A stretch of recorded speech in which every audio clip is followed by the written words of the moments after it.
everyone, this is Silver casting a TvZ on the North American Diamond Ladder. Now this replay was sent to me in order to figure out what the hell happened with one of these guys' army later in the game. He felt like he was vastly ahead in the army advantage with supply and upgrades, but he still lost. So right now you just have some friendly banter going on about one of these guys' OP Widowmine portrait. So we'll see what happens. Alright, so we got the scout going out for the Terran player, or nope, he's just building this depot first. We got nothing interesting going on over here.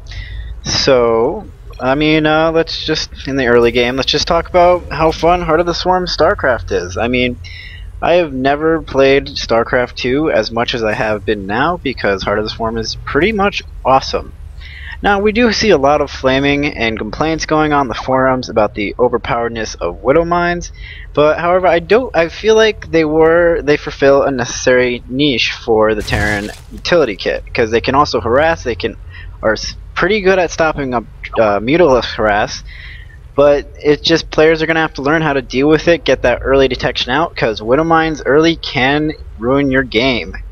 Like, if you proxy factoried around here and then just ran a couple mines in the base, they can do a lot of economic damage quite early on in the game. However, I do not believe we'll be seeing that this game.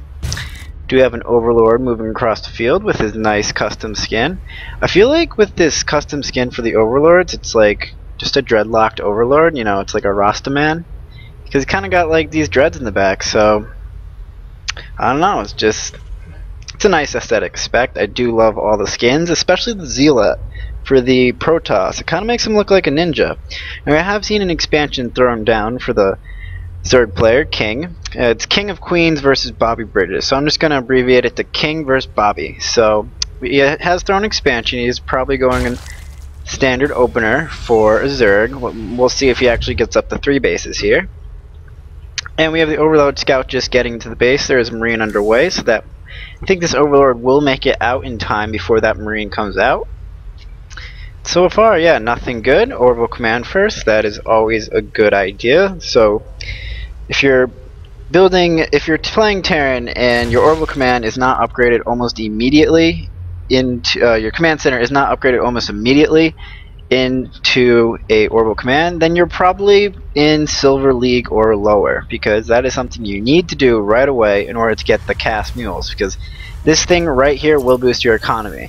As you can see right now, that does help him out, even though he is lacking, I believe, in the drone count. Now, he's 1 SCV behind, but as you can see with that mule kicking him, his economy will start to rise. He actually is beating him now, both on minerals and in gas, so once again, make sure you get that Orbital Command built right away. Now our Zerg player has thrown a geyser down in the meantime, and is currently, it's an extractor. He's currently putting 4 drones on there. Now I did see a post that mining with 4 drones is actually slightly more effective than mining with 3 for gas on the extractors, but however, that one drone could be used to mine minerals, so I feel like it's not as cost effective unless you're only going to build 1 right now, which it looks like he's doing. I think this is for an early layer tech, but we will see what he turns into that. He has built a spine crawler at the engine to prevent any early aggression, and in the meantime our Terran player has built a factory and is now building Widow Mines. So yes, sticking to his portrait, Bobby has decided to bring out some Widow Mines, and it looks like, yeah, he's following it up with a medevac. So looks like we'll be seeing a drop sometime really soon. See if it will pay off for him in the meantime. So far, boring game. We're approaching the 6-minute mark. This Overlord should probably come back in here and scout out. That's around the time you should be doing this as a Zerg, because this is a sacrificial Overlord and you kind of need that information. So if he can scout, if he sent this in and he scouted these Widow Mines in the starport, he would know what's coming his way. And Bobby has dropped another command center, so this is not a one base all in. He's just going for an early drop, which is why he hasn't built that yet, but he will be able to keep up in the economy if this drop does not work out. So we have seen 2 Evo chambers go down at the entrance to King's base.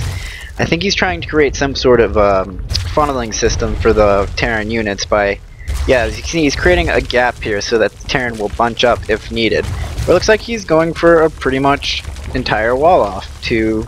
I think that's to prevent Widow Mines or Helion harass, so we'll see. But of course, with the starport being underway and the medevac actually already en route, with 1 Helion and 2 Widow Mines, that's not going to help him out at all, considering there's no spores or spines at each base.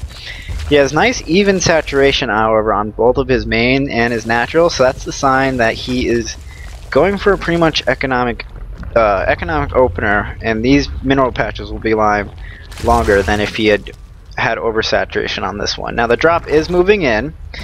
The drop unloads the Helion at the natural and 1 Widow Mine. The Widow Mine burrows. Let's see if it can hit off any drones. It does not activate. This Helion is going to town. We have 1 kill on the Helion as well. The dropship has made it to the main base with 1 Widow Mine down. This is gonna hurt. 5 kills with 1 Widow Mine. That's 5 drones. So that's definitely going to hurt King at this point in the game. Now, he has dropped a Spore Crawler here, so that we'll be able to clean up this Widow Mine. Probably not before it activates, but these queens could easily deflect. Now, what he should do is probably get these back on these mineral patches, because the Widow Mine will automatically target the queens and therefore negate the damage. Now, at the Widow Mine in the base is also off of cooldown. King realizes this and pulls his drones off the line to minimize this damage, and it only picks up 1 more kill. So that's 6 kills on that Widow Mine. And this one has been cleaned up. I believe that only got 1 kill, and the Helion has died, but it did not do that much damage. If you look at the workers killed, that is 8, 9, 10. Oh, what's happening here? Oh, there's a Banshee on the field. The Banshee has flown over and is now picking apart the drones. The Spore Crawlers were slightly out of position. He manages to cancel one in time, and while this Spore Crawler burrows over, and this Banshee is going to get out of there, that has another 5 kills. King is annoyed. He's calling Terran an OP race. Now, I'm not sure. I think Blizzard has done a great job at balancing all the races respectively. I mean, Protoss, they have the strongest upper tier units. They have the most expensive armies. They have Chrono Boost for helping out their macro play. Zerg, on the other hand, has easy access to expansions. It can expand without really any risk early. While Terran has mules and other tricks up their sleeve. However, I'm a Protoss player, and I'll be honest, I feel that Terran has a little too much utility at all stages in the game. They have multiple ways to harass early, multiple army compositions in the mid to late game that can go up against pretty much anything that's thrown at them. But that's just my opinion, and I don't know, maybe it's just how Blizzard designed the game, because Terran's kind of like the Swiss Army knife of the races, but it's also the easiest to play. But then again, if you get a good Protoss Death Ball or you get maxed out on Zerg, it's the same kind of thing, because all that harass that they have earlier, if they don't keep up on the econ, they'll be severely down in the late game when Protoss are spotting Colossuses and maybe Carriers, while the Broodlords and the Ultralists are out for the Zerg, and with the constant remaxing of capabilities of both Zerg and Protoss, it can be quite difficult in the later game for the Terran player. Now, what I mean by remaxing is that if you're maxed out as a Protoss, you should be throwing down tons of gateways, extra robo-core, extra robo-facilities, extra stargates, because with a big bank, you could warp in literally infinite units if you have built infinite stargates. Well, that's actually not possible. You can warp in a lot of units. I believe the highest I've ever gotten to was 45 warp gates, in which I literally was remaxing at the battle scene during the fight. And for Zerg, if you stockpile your larva, you can remax your army several times. So that's kind of where the late game power of the Zerg and Terran, the Zerg and Protoss come from. Now, Terran can do the same, but to a lesser extent, because they still have to produce their units, and that's probably going to be at their main base, since if the battle's happening on the opposite side of the map, that's not going to be able to help you as much. So we'll see how this game unfolds, as King is coming out with the Swarm Host. Now, personally, I love this unit. It's a great idea. It's also very hard to pull off, because although you're like, oh, free units, they take a lot of punishment, they do a lot of damage, how is that not fair? There's a time between when you kill off the Locust or when they die that you can actually get to them, and that's going to be, Bobby has to do that in order to win the upcoming engagements, because those Swarm Hosts bird will just destroy his army. And he has built another base, and he's flying it over this one. I believe because he saw the Overlord around here, he wanted to position his third over here, kind to fake out the Zerg. And the Zerg has not actually expanded in the meantime, although he has dropped a Nidus Worm with Swarm Hosts inside and just more Swarm Hosts. So we probably will be seeing some Nidus Blade very soon. His upgrades on for the Infestors. I don't know why he's getting Infestors. He really should be getting Enduring Locusts at this point, because he already built so many Swarm Hosts, and that kind of is necessary in order for the Swarm Hosts to work. Now this expansion has landed, the mules are going down, Zerg has dropped his third base, and we have a Banshee Scout going on. Let's see if we'll be able to get any information, but it looks like he's going to be picked off. This Queen can reach it, may it, can it, can it, can it? Nope, that Banshee survives. Quite low at 5 HP, should probably heal that sometime soon. You know, he notices the wall in right now, and so if I were Bobby, I would be scouting for a Nidus, because what Zerg would just wall themselves in? Most of their forces are ground, and so he can't even go and defend this third right now if he decided to drop or attack it. If Bobby decided to attack, so we'll see. Now it seems our Terran player has transitioned into a mostly mech style, working off of several factories. I believe it's 4 factories and 3 barracks, and he has a good looking army of Thors and siege tanks ready to respond to whatever this comes. And here it is. Here's the Nidus drop. Let's see if he can even see it. Nope, he cannot see it. That is perfect placement right out of the vision, and it's going to be unloading the Swarm Host. And here we go. This is the first major engagement of this game. The Locusts have spawned, they're going in on these tanks, doing some damage. But remember, Locusts are free units, they're not going to be doing it. Here comes the Fungal Growth, that is a great Fungal Growth on almost the entirety of the army. However, his Queens are out of position and are taking Siege Tank fire, as well as taking off some Infestors. Another wave of Locusts should be spawning soon to do some more damage to this mech ball, but I'm not sure. Here comes some infested Terran, and here's the second wave of Locusts doing essentially more damage. But however, the Thors are a great counter to the Locusts. They have very high armor, high HP, and so the Locusts really can't do enough to break through that Thor armor. Now, King is in trouble here. His Swarm Host has been scanned. The army is almost on top of them. He decides to pull them back. He's going to lose a few units here. His Nidus is going to go down. Let's see if this... Oh, he decides to reburrow the Swarm Host, trying to get another Locust out before the scan comes down. But here's the scan. He's going to be losing the majority of these Swarm Hosts here, as there's not enough Locusts to clean up this death ball. There's only 4 Thors, however, left in the mechanized army. He's a little nice micro there, pulling this injured Thor back. So I don't know, I don't feel like that paid off for King of Queens, as he is behind in supply.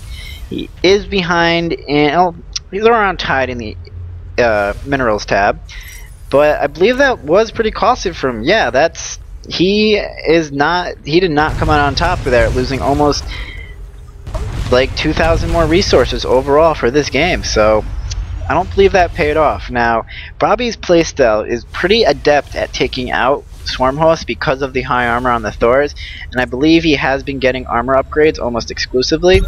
Yes, he's already working... Oh, no, that's weapons upgrades for them. My bad. He's gotten weapons upgrade for the Terran mech, and he is working on infantry level upgrades, while our Zerg is on level 2 ranged and level 2 ground armor. So Bobby, they're on tied, I would say, in the upgrades tab, but Bobby does have the unit composition advantage, because if he decides to mix in some Hellbats into this army, that is going to be very strong against the Locusts, because a couple Hellbats can fend off a ton of Locusts. Now we are seeing another Locust attack by King. I think he's just maybe trying to get some free damage here, but he simply does not have enough Swarm Hosts. However, he has built another Nidus and is loading more Swarm Hosts into the opponent's third base, but he's built his third up here, so it's alright. Now, in the meantime, King's expansion has come up. However, he does not have a lot of mining going on down there because he has walled himself in. And if I look at this army, there's no anti-air. Now, his Swarm Hosts are slightly out of position, and they probably will be picked off here before another wave of Locusts comes. and it looks like he's going to be, like, once again losing the majority of his swarm hosts because he simply does not have enough to make a difference versus this many Thors. There is tons of Thors here, 7 Thors with a couple medevacs. Now the medevacs aren't really doing much besides drops at this point because there is not a lot of bio in this army. He is only producing 3 Marines at a time while focusing mostly on Thors. He's getting his infantry upgrades level 1 right now for his bio, but I think he's focusing almost strictly on mech here. Now, if I was playing this game and if I was Bobby, I mean, he might not even realize how far ahead he is on his opponent. He's going.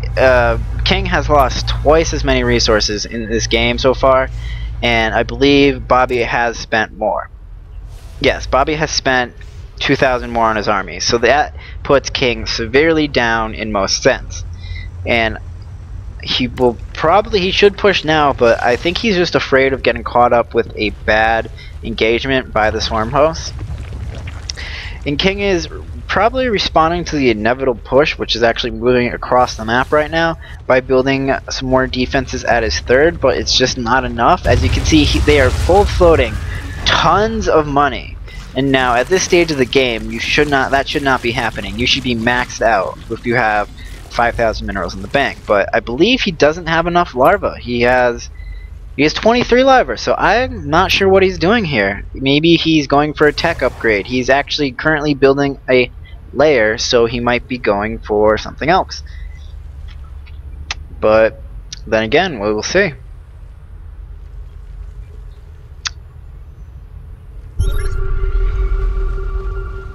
Actually, I believe, alright, my bad. Once again, I am bad at casting. This layer was actually picked off while a drop when this engagement was happening over here. So, he is now actually rebuilding his main and then teching it into a layer. What he should have done is tech this into a layer, because that was already complete.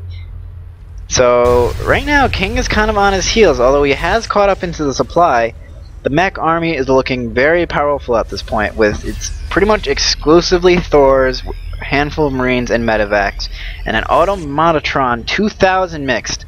I believe this is actually not fighting for him. However sweet that would be, I think it would just be cannon fodder at this point. And Bobby is mixing in some siege tanks into the mix to probably deal with the locusts. This is a very smart move by him.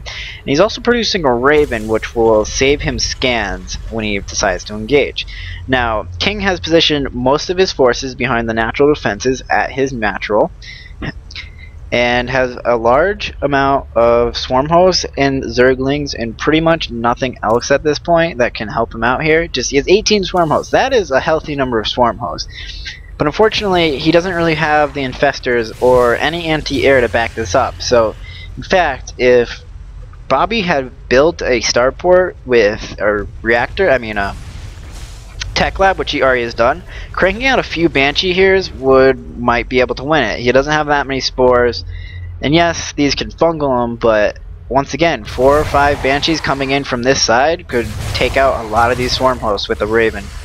So unfortunately, he doesn't decide to do that, but I don't think it really matters at this point, because Bobby is ahead in most aspects of this game. He's ahead in supply, he is ahead in income, he is ahead of bases, well, soon to be ahead in bases, I believe. Nope, he hasn't. Never mind. They're tied on bases, but here's an engagement going down. The spines are doing some work, but the Thors have just too much HP, and we should be seeing a response from King soon. Oh, here's some to swarm host. They burrow, going to be sending out a wave of locusts. However, I think this hatchery will fall as there is enough Thors to focus that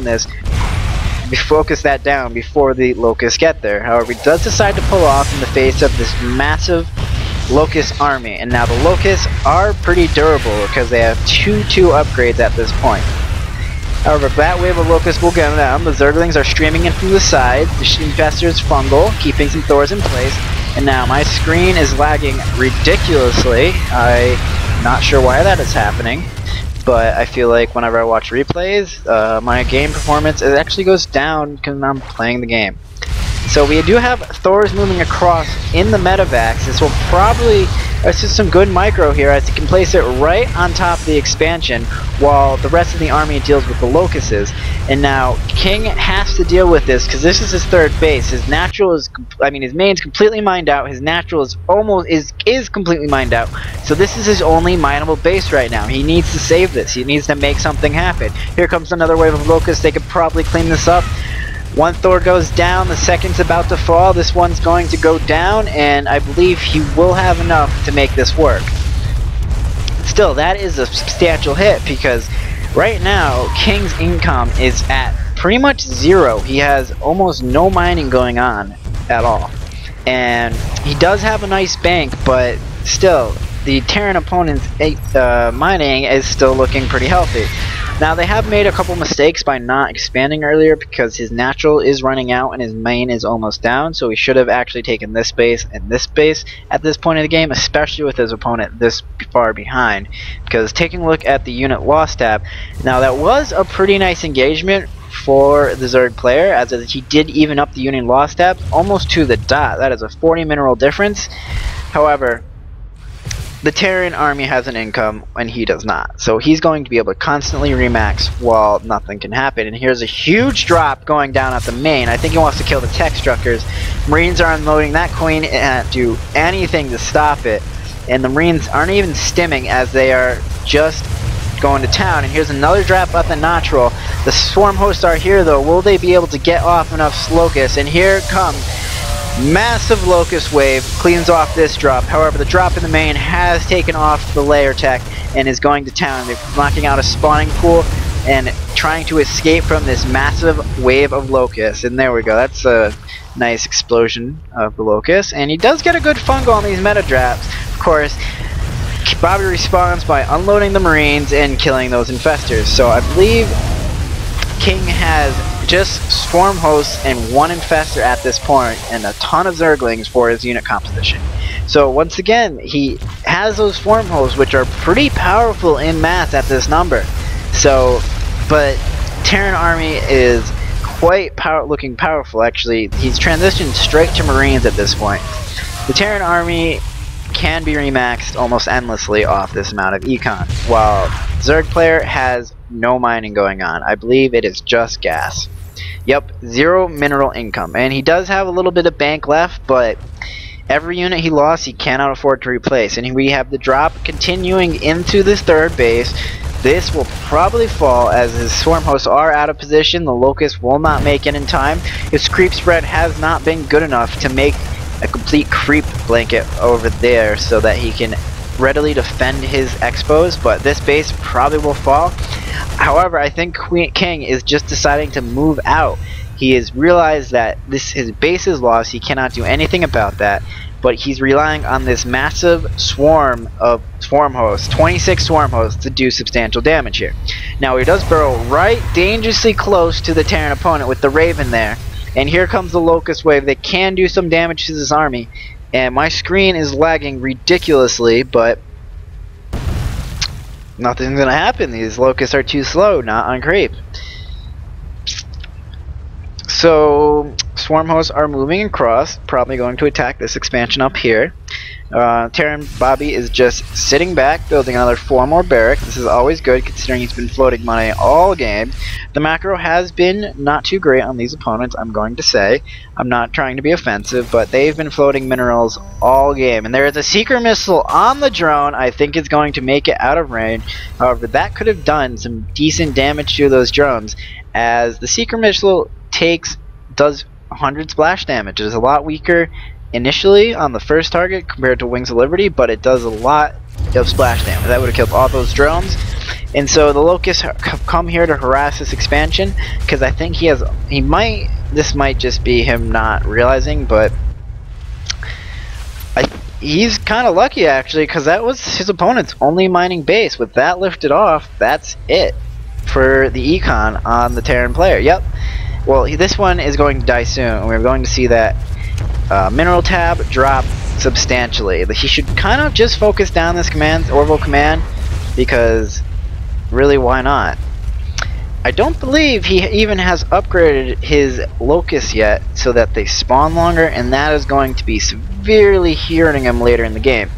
Yep, he does not have that. Instead, he got the glands for the infestors. Now, see, there's no income for either player. However, the Terran's main army is moving into the base, taking out the Evo chambers at the front. This is a pretty substantial bio army. The unit score currently looks at 69 Marines and 26 versus 27 Swarm hosts.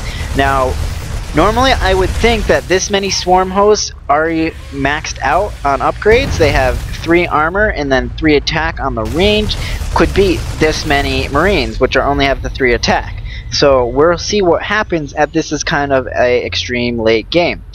However, his expansion has just come up for Bobby, which will give him an econ, but King has built a ninja hatchery in order to not be revealed. So this Terran army is picking apart the rest of the bases. The Swarm hosts burrow down, try to do some more harassment to another base, and here they go. This army just finishing off the Nidus Worm. And we have a cluster of medevacs not being used with a handful of Marines inside. And right now this is going to come down to micro, seeing I believe King could still win this if he manages to he can't win actually. He has no anti-air. He can't kill the Terran buildings no matter what. So Bobby will win this, but he could destroy this army right here with some proper macro. However, the Locusts are almost dead. Without that upgrade, they're not going to be able to spawn in time. The Marines are moving in on the burrowed Swarm host. They get one fungal off by the infestors, and the Raven is here to detect these. The Swarm hosts are going down. I don't believe another wave is going to do it. A wave comes out, however, I'm not sure if it's enough to take out this army. Good fungals by King, but it's still the heals from the medevacs are going to keep these Marines alive as more Swarm hosts are falling apart. All the Locusts are dead. They have a while to go until the Swarm hosts, 9 seconds before they up, and there it is. The Swarm hosts are taken out. That is probably the game by King of Queens. I mean, by Bobby. As King of Queens has no income. He does have a bank, but he's on 22 supply to 152. There is nothing to do here. And there's the game over. There was no GG, just a complaint about the underpowered of Zerg, and there you have it. So thank you for watching. We saw some nice Widow play mine drop early, followed by some Swarm hosts with a Nidus in such perfect positioning of this Nidus Swarm. That was pretty amazing, just outside the vision of the Terran opponent. But overall, the Swarm host could not fare against the Stim Marines. So thank you for watching. Once again, this is one of my first casts, and I hope you guys enjoyed it and learned something. My name is Silver, and I will see you guys next time.